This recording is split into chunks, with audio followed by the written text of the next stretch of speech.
हरे कृष्णा। तो आज हम ये चर्चा करने वाले हैं कि हमें भला भगवान में विश्वास क्यों करना चाहिए। भगवान में विश्वास इसलिए करना चाहिए क्योंकि भगवान है। अगर कोई बोले भला क्या सूरज में विश्वास करना चाहिए क्योंकि सूरज है। नदियों में विश्वास करना चाहिए क्योंकि नदियां हैं। तो क्या भगवान में विश्वास करना चाहिए क्योंकि भगवान है।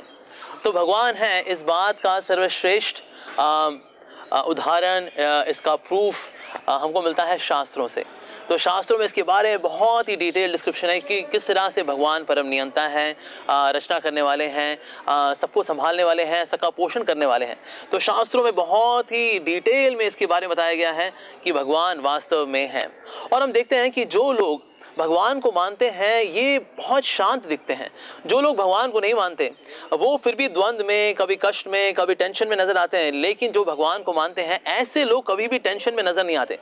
जैसे कि हमने कभी भी ऐसा व्यक्ति नहीं देखा होगा जो कि दिखे हमें he is a depressed spiritualist, यानी कि तनाव में रहने वाला भक्त। जो भक्त है वो तनाव में नहीं रहता, और जो तनाव में रहता है वो अभी भक्त बना नहीं है। तो हम देखते हैं कि जो लोग वास्तव में भगवान में विश्वास करते हैं वो लोग बहुत ही सुख और शांति का जीवन बिताते हैं। तो यानी ये भगवान नाम की चीज बड़ी विशेष है जिसमें विश्वास करने के बाद जीवन में ऐसी क्रांति आती है कि जीवन बड़ा सुखमय हो जाता है।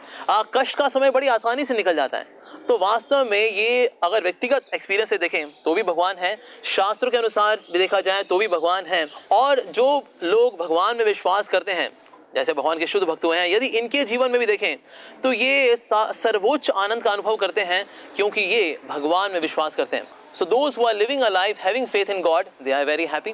The scriptures are proclaiming that the Lord does exist, and certainly we should believe in God because God actually exists, just like sun exists, just like the rivers exist. क्योंकि सृष्टि है तो सृष्टिकर्ता का होना obvious है, natural है, स्वाभाविक है। तो एक तो ये कारण हो गया कि जब सृष्टि है तो सृष्टिकर्ता का होना स्वाभाविक है।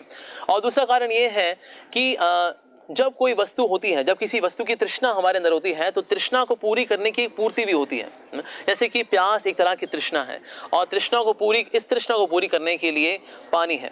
अगर किसी को भूख लगती है तो भूख करने के लिए खाने जैसी एक वस्तु है। उसी प्रकार से हर एक व्यक्ति के अंदर किसी को पूजने की, किसी को निहारने की ये एक प्रवृत्ति है हम सभी के अंदर।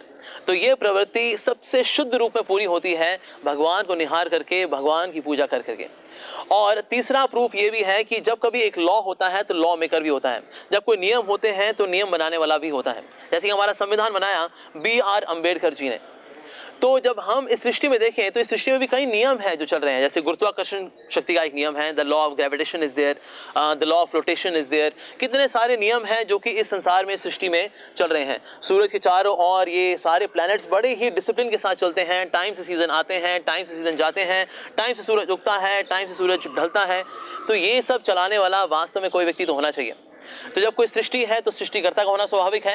हमारे अंदर एक इच्छा है किसी को निहारने की, पूजने की, तो ये सबसे शुद्ध रूप में पूरी होती है जब हम भगवान को पूजते हैं, भगवान को निहारते हैं, अपने जीवन में उनको अपनाते हैं। और जब कभी नियम होंगे तो नियमों को बनाने वाला भी कोई होना चाहिए। Whenever there are laws, there has to be lawmaker.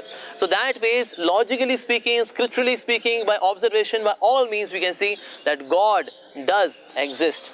Thank you very much. Hare Krishna.